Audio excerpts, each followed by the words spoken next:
लक्ष द्या, आपण इतकी भागाकार लिहिलेले आहेत 12 भागीला 4. नंतर इथं दुसरा एक तिसरा एक आहे. तर बघा हे जे चिन्ह आहे हे आता भागाकारासाठी वापरतो आपण. ही जी संख्या आहे आपल्याला 12 ला भाग द्यायचा.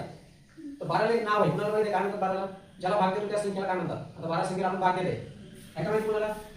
माहिती आहे पण तुमच्या लक्षात नाही. तर 12 ला म्हणतात भाज्य. काय म्हणतात? भाज्य. आणि आपण भाग 12 ला कोणी भाग देणार आहे? 4 ला. 4 ला पण एक नाव आहे मग असंच. जसं याला आपण भाज्य म्हणतो तसं 4 ला एक नाव आहे. 4 ला नाव आहे भाजक. काय नाव आहे? भाजक. लक्षात ठेवा. ज्या संख्येला आपण भाग देतो त्याला म्हणतात भाज्य. आणि ज्याने भाग देणार आहे ज्या संख्येने 4 ने भाग देणार आहे आपण त्याला काय म्हणायचं? भाजक. आता बघा आपण भागाकार करू.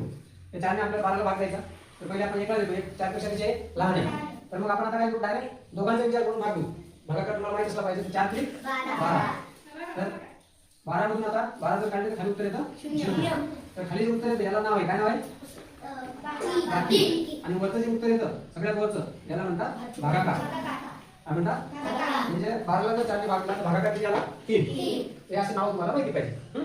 आता बघा आता कसं आपण दोन्ही भाग देऊ. तर बेचा पाडा म्हणत आपल्याला 7 पर्यंत. बे 3 6. खाली राहिला 1. आता इथे 1 2 पेक्षा लहान आहे म्हणजे आपल्याला भाज्या काय दोन त्याच्यापेक्षा संख्या कशी आहे? लहान आहे. जर बाकी 1 राहत असेल तर आपण काय म्हणतो 7 ला 2 ने पूर्ण भाग जात नाही. तो निश्चित भाग जात नाही असं म्हणतो आपण. आपण इथं तसंच भाग 3 ने जर केलं 3 5 15. 15 तून 15 काढले 0.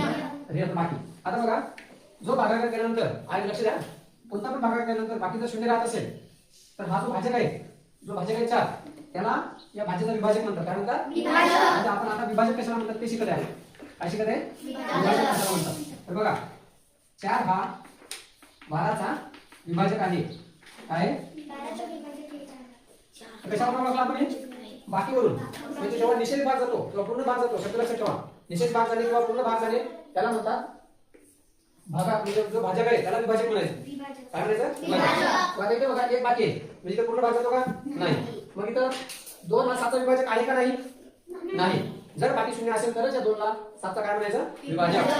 काय म्हणायचं? विभाजक. इथं आपण लिहिणार 2 हा 7 चा विभाजक नाही. कारण बाकी 0 आहे का?